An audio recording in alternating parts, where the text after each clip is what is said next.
So they laughed, and he let them. That's the part I'll remember.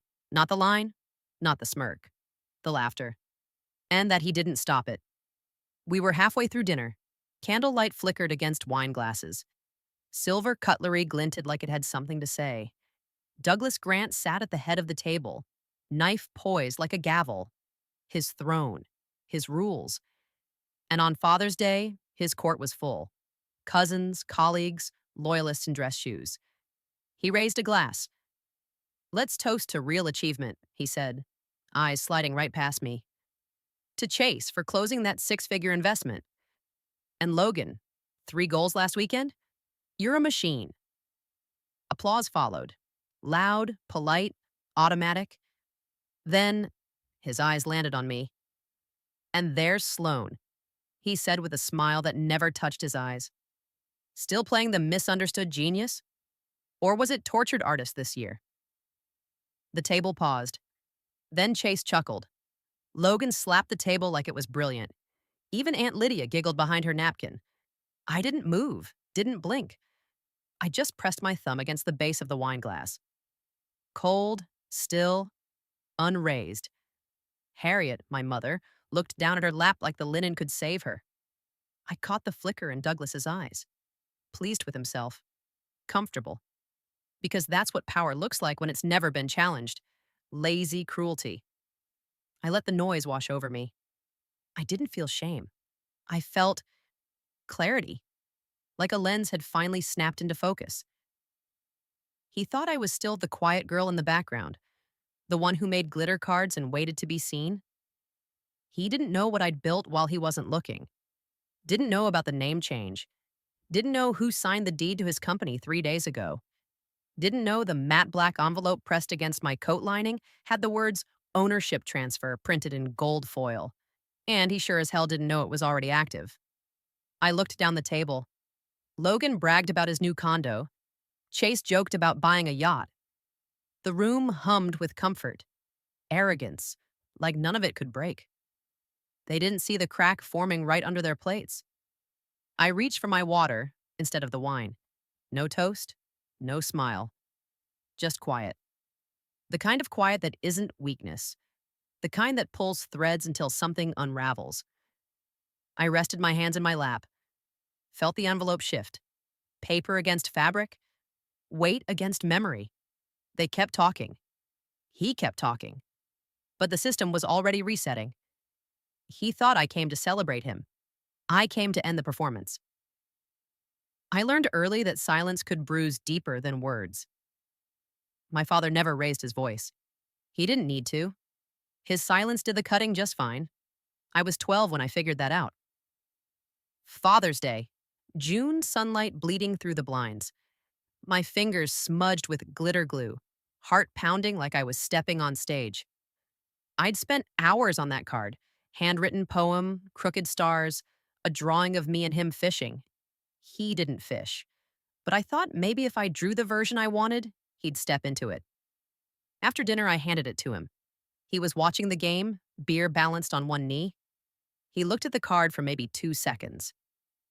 "Thanks," he muttered. Then he tossed it on the side table like a grocery receipt and turned the volume back up. 5 minutes later, my brother Ryan came in.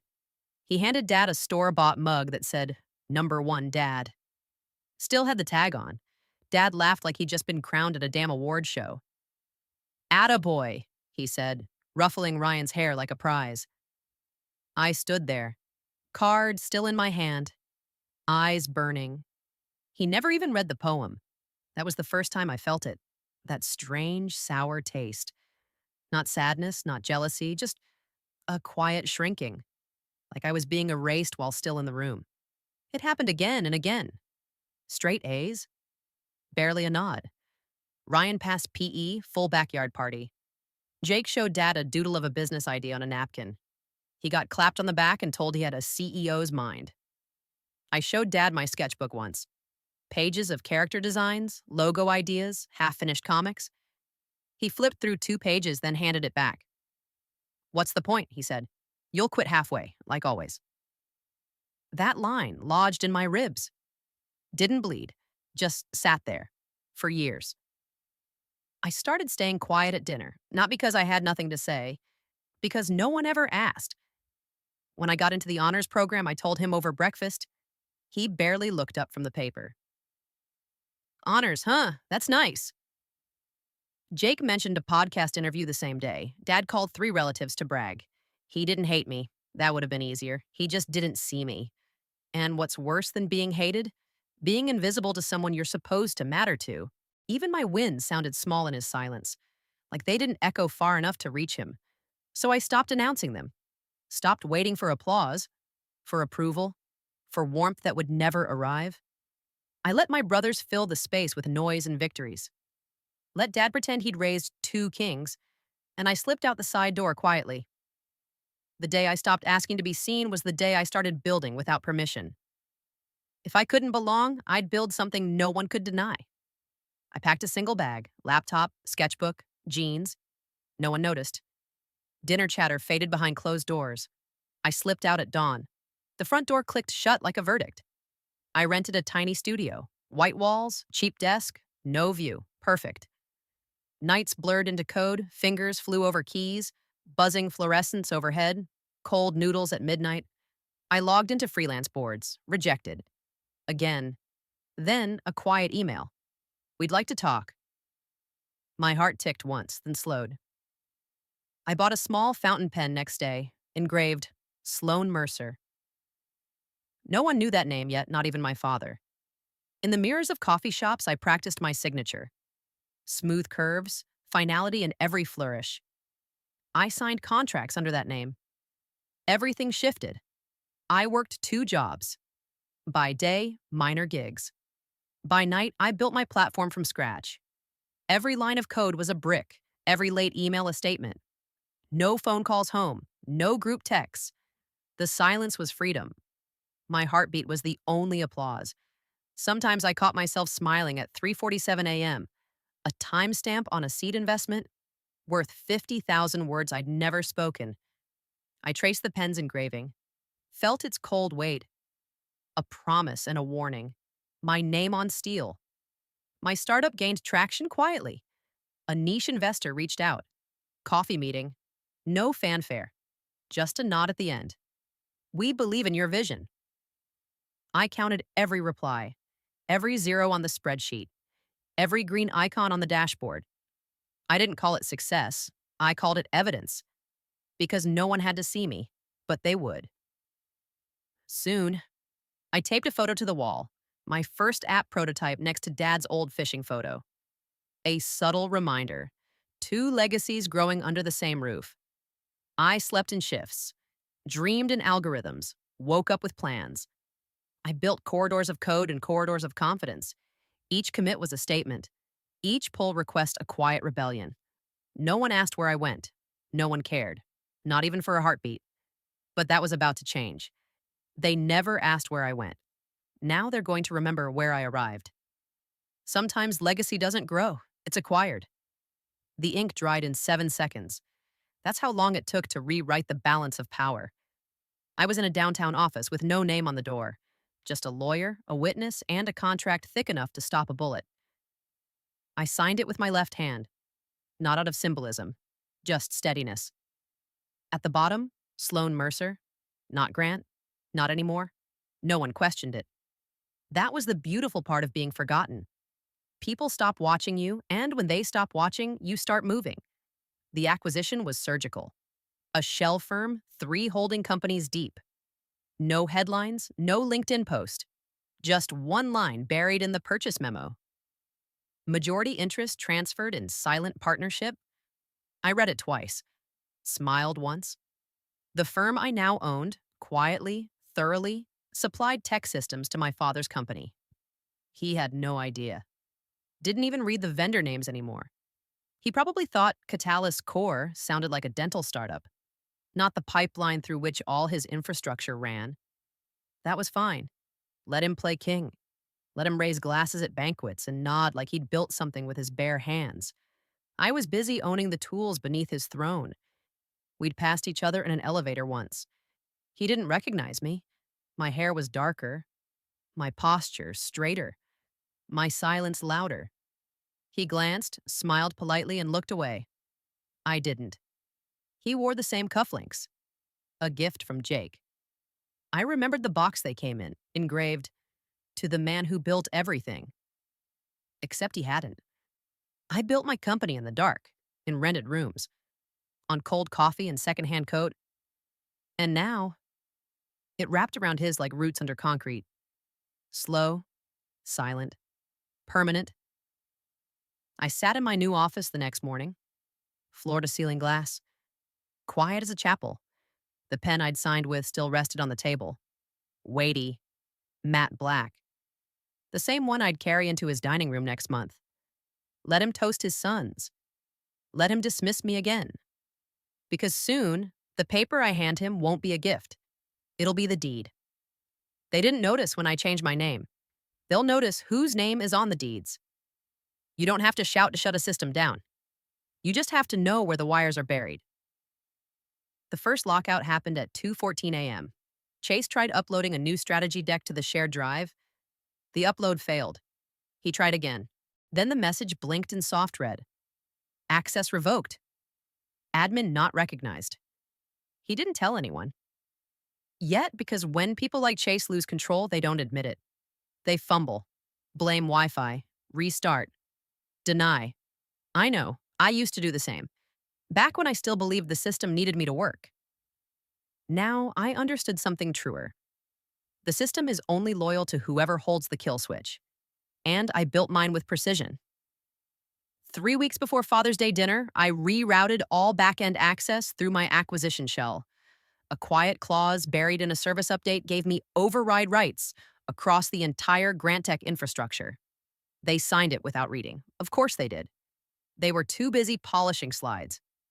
Too busy pretending they'd earned the stage they stood on. Meanwhile, I was mapping every subdomain, every credential tree, every toggle that looked harmless until it wasn't. I sent one text to Noah, my old systems contact. Just 5 words. Don't patch the ghost nodes. He replied with a check mark. No questions. He knew what that meant. By Thursday, the finance dashboard started stalling. Friday morning, Logan's performance tracker refreshed blank. No bugs, no crash, just refusal. A slow, spreading silence.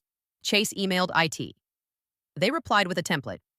Please contact Platform Control for verification. Admin not recognized. He forwarded it to 3 people. No one replied. I didn't smile. I documented. Every error code, every bounced email, every unsent Slack. I didn't escalate. I observed. Because this wasn't sabotage, it was subtraction. One permission key at a time. I walked into a meeting that afternoon, their quarterly Outlook preview. I wasn't on the calendar. I didn't need to be.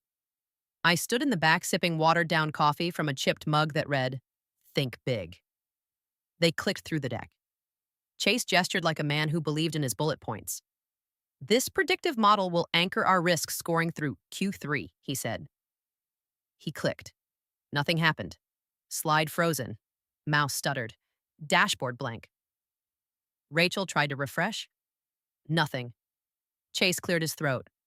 It's syncing live. Might take a sec. It didn't. It wouldn't. Because I'd pulled the anomaly flag from under his build. The system didn't recognize his token, it only recognized mine. No one looked at me, but I saw the shift in their faces. The weight of a presentation cracking from the inside. It wasn't failure. Not yet. It was doubt. And once doubt enters the room, it doesn't leave empty-handed. I walked out quietly, left my half-drunk coffee on the tray. That mug still said think big. They were building slides. I was pulling threads. I didn't bring a gift. I brought correction. The engine purred like a warning when I pulled into the driveway. Jet black, clean lines, no plates yet. The porch lights flicked on automatically. They always did. Just bright enough to spotlight the golden suns, Logan with his new Rolex, Chase with his fake humility and fresh veneers. I stepped out slowly. Black heels, black coat, matte black envelope tucked into the inner pocket like a trigger I hadn't pulled yet. Someone was laughing inside. Of course they were. The Grant house had that sound on loop. Cheers, clinks, half-truths. Like success was a performance and Father's Day was opening night. I didn't knock. I never used to. The door creaked when I pushed it open. Voices swirled from the dining room. Smell of roasted meat. Too much cologne. Too little sincerity. Logan saw me first. He froze, mid-laugh. "Look who finally made time for the family," he said, like I'd RSVP'd to his ego. Chase turned, flash of white teeth. He said my name like it surprised him, like it still fit in his mouth. Dad Douglas didn't get up. He stayed in his throne at the head of the table, hand around a crystal glass. "Sloan," he said. Just that. No hug, no warmth. Like I was a meeting that had shown up uninvited. I nodded once, didn't smile. Took the last seat at the far end of the table. Didn't speak unless spoken to. My coat stayed on, so did the envelope. Chatter resumed. Chase bragged about a tech podcast. Logan dropped a name that dropped a check. Douglas beamed like a proud CEO. The champagne flowed like loyalty. No one asked why I was late. No one asked what I'd been doing for the last 2 years. Perfect. Because if they'd asked, they might have noticed that the table had shifted. Not physically, systemically. They talked like I didn't exist, which was fine. Let them toast to castles built on sand. I was the tide. The envelope pressed heavier against my ribs with each false compliment, each dismissive shrug. It didn't move. It waited. So did I. Harriet passed me the rolls with a smile that didn't reach her eyes. I took one. Didn't eat it. Douglas clinked his glass. He stood, fork raised. "Let's toast," he said. "To legacy. To sons who lead. And to a future that stays in the family." Glasses rose. Applause scattered. My hand stayed folded. The room pulsed with warmth I'd never been offered. He didn't know it yet. But this would be the last time he stood at the head of any table. Because I didn't come to eat. I came to serve. When he raised his glass, I raised the stakes. He opened it expecting a card. He found his new boss. The room didn't go quiet all at once. It dimmed, like a fuse slowly burning to the wick. I stood slowly. No toast, no speech. Just movement, calm and certain. Every eye followed. Even Chase's wine paused mid-sip. Douglas raised one brow, annoyed I'd interrupted whatever performance he'd choreographed this year. But he didn't stop me. He never did, not when he thought it couldn't matter. I reached into my coat pocket. The matte black envelope slid free like it had been waiting for this table. I walked the length of it, past Logan's smug grin, past Chase's confusion, past Harriet's shallow breath, and laid the envelope down in front of him. "For you," I said, voice low but even. "Happy Father's Day." He blinked. Twice, then smirked. Well, well, a gesture. He opened it with the same fingers that had once tossed my handmade card aside like lint. Back then, he barely looked. Now he stared too long. The paper unfolded. Thick, legal grade, weighty. His face shifted halfway down the first paragraph. "What the hell is this?" he asked, eyes darting. He read it again, then slower. When his mouth parted again, no sound came. The table had gone still, not awkward, unnerved. Chase leaned in but didn't speak. Logan looked to Mom, but she was staring at me. Her hands trembled beneath the table. Douglas's voice cracked. "Is this a joke?" "No," I said softly. "It's notarized." The room tilted on that word. Notarized. Not proposed, not discussed. Signed, filed, enforced. He scanned the lines again, like the paper would forgive him if he read it fast enough. "You can't." He started, then stopped. Because the words were there, clear, sharp. Legally binding. Majority interest in Grant Tech Holdings is hereby transferred to Mercer Strategic Partners, LLC, represented by Sloan Mercer. His hands dropped. But I wasn't finished. I reached into my bag one last time, took out a sleek pen. Black barrel, gold trim. His initials? Number mine, SM. I placed it beside the envelope. He looked at it like it might bite. "I believe you'll need to sign the compliance acknowledgement," I said. The silence that followed had weight. You could hear the walls recalibrate. He looked at the pen, then at me. Who, how long? He rasped. Long enough, I said. He reached for the pen, gripped it, pressed it to the paper. Nothing. It didn't write. He clicked it. Tried again. Still dry. He shook it. Once, twice. Nothing. The paper stayed blank. His hand trembled. Gregory from legal cleared his throat. I hadn't noticed him walk in. He sat near the archway, briefcase beside his chair. It's symbolic, I said gently, but I can get you a fresh one. Douglas looked at me, not like a father, like a man watching the ladder he climbed slowly tip backward. He tried to speak. The pen refused first. The louder they asked how, the quieter I became. The document still sat on the table, untouched since he dropped it. My father's fingers twitched near it, like if he held it long enough it might say something different, like it might suddenly undo what it was never meant to apologize for. Chase broke first. He leaned forward, voice thin, fake calm. This can't be real, right? It's a draft or some weird... It's signed, I said without looking at him. 3 weeks ago. Retroactive as of Q2, Logan's face darkened. You blindsided us. I raised an eyebrow. Funny, I said. I remember saying things for years. No one ever seemed to listen. Harriet finally spoke. Sweetheart, why would you do this? I didn't answer. Because it wasn't a question. It was a defense. A trembling attempt to make my silence the villain in their theater of noise. Douglas still hadn't moved. He stared at the table like it betrayed him, the same way he used to stare at me, like I was furniture that occasionally spoke out of turn. You were always difficult, he said, voice gravel thin.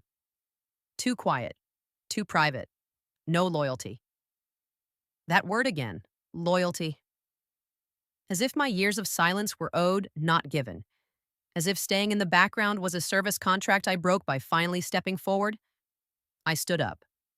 Not suddenly, not dramatically, just upright. And somehow that was louder than anything I'd said all night. Their eyes followed me like gravity. Logan opened his mouth. Chase raised a finger. I didn't stop walking. Didn't pause for explanations. Didn't offer closure for people who never asked for clarity when it mattered. The front door creaked when I opened it. Same sound it made when I left for college and no one came to the porch. This time, I stepped through it without looking back. Outside, the car sat in the driveway. Its polished black frame reflected the house behind me. Crooked windows, chipped paint, shadows in motion. The license plate glinted beneath the porch light. Miar CR Logan saw it first. Wait, is that her car? He muttered, voice pinched. Chase stepped beside him. No way, that's... He trailed off. Harriet's breath caught in her throat. Douglas finally looked up. Not at the car, at me, but not like a father. Like a man realizing the silence he'd taught me. Now spoke fluent consequence. I slid into the driver's seat. No rush, no slam. Just the soft click of a door closing on the past. The engine purred to life. Low, controlled. Like it knew where I was going. Like it didn't care what they were yelling behind the glass. They stared at my back like it owed them something. It didn't. You said I'd quit halfway. Turns out halfway was enough to own everything. I stepped back into the dining room, like I hadn't just detonated a legacy. No one had moved. Douglas still held the dry pen. The document sat like a corpse between gold-rimmed plates. The air was thick with disbelief, the kind that clings to pride when it realizes it's outlived its usefulness. I walked to the table, calm, collected, coiled. They watched like I might take it back. Like this was a tantrum, not a transfer.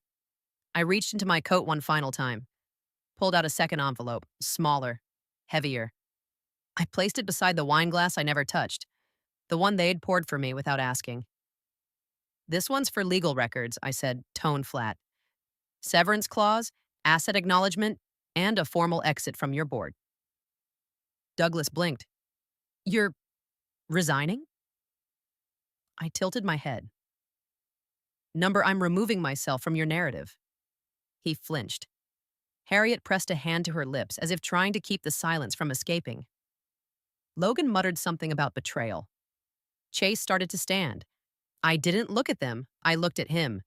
Douglas Grant. The man who once called my sketchbook a waste of time. The man who taught me invisibility so well, I turned it into infrastructure. I built this in the background. I said, line by line, code by code, choice by choice. He swallowed. You always said I quit halfway, I continued. But you never asked what I was building with the rest. The words didn't shout. They didn't need to. They landed like filings into a courtroom record. Unchallenged, final. He opened his mouth again. And that's when I said it. You didn't lose a daughter. You lost control. A pause. Sharp. Surgical. I stepped back, looked once at the wine glass, still full, still untouched, crimson in the candlelight. I left it there, didn't drink, didn't toast, didn't explain. Because some endings don't need closure, they need punctuation. I didn't take the last word, I took the entire script. Systems don't remember noise, they remember who built them. I never went back to the house. Not for Thanksgiving, not for birthdays. Not even when Logan got married and sent a last-minute invite as if legacy could be regifted. The Grant name still echoed in some rooms, but only because it was stapled to things I now owned. Control didn't roar anymore, it didn't need to. My office was quiet. Light poured in through tall windows. A whiteboard held scribbles from a workshop I'd led that morning. 6 women over 40, all building second lives from first disappointments. They didn't need saving, just structure. And sometimes someone who'd been there too. We talked systems, design, boundaries. None of it loud, all of it sharp. One of them asked if I ever looked back. I smiled. Only to check the architecture. My calendar pinged. 1 new email, subject line. I should have done better. H. Harriet? No file attached, no request, just a quiet paragraph that didn't ask for anything but space to say what hadn't been said. She ended it with, You didn't deserve silence. I just didn't know how to speak over his. I didn't reply. Not out of anger, out of clarity. Some apologies aren't meant to fix things. They're meant to mark where the healing starts. That night, I walked past the tall mirror in my hallway. I paused. Not to adjust anything, just to look. No flinch, no deflection, just me. Still. Present. Whole. My reflection didn't shrink. It didn't seek permission. It just stood there. Like someone who had built a system that didn't need to be loud to last. I traced 1 finger along the edge of the frame, exhaled once, then turned off the light. He gave me nothing, and from that I built everything. Sometimes, the people who were supposed to protect us are the ones who taught us how to disappear. Not through cruelty that shouts, but through silence that sinks in quietly, making us question our worth, our voice, our right to take up space. But invisibility, once understood, becomes a powerful teacher. It shows us where we end and others begin. It teaches us that validation built on being overlooked isn't real validation at all. There comes a point when you stop waiting to be chosen and start choosing yourself. Not in anger, but in clarity. Not to prove anything, but to finally be something for yourself and no one else. That's not rebellion. That's reclamation. And sometimes, the most profound transformation doesn't come with a shout or a slam of the door. It arrives with quiet steps, firm decisions, and a name spoken with conviction, even if it's only whispered at first. If you've ever felt small in a room that should have made you feel seen, you're not broken. You're building. You don't have to burn the house down to begin again. Sometimes all it takes is walking out and letting the silence echo behind you like a door finally closed. Thank you for spending this time with Sloane's story. If it stirred something in you, a memory, a moment you've kept quiet about, I want you to know you're not alone. There are so many of us who've moved in silence, carried the weight without applause, and kept building anyway. If this story felt like yours in any way, I'd love to hear from you in the comments. Sometimes just putting it into words can be a way of reclaiming it. And if you'd like to hear more stories like this, stories about quiet strength, about finding your way back to yourself, feel free to like, share, or subscribe. Only if it feels right. Until next time, take care of your voice. Even when it's quiet, it still carries.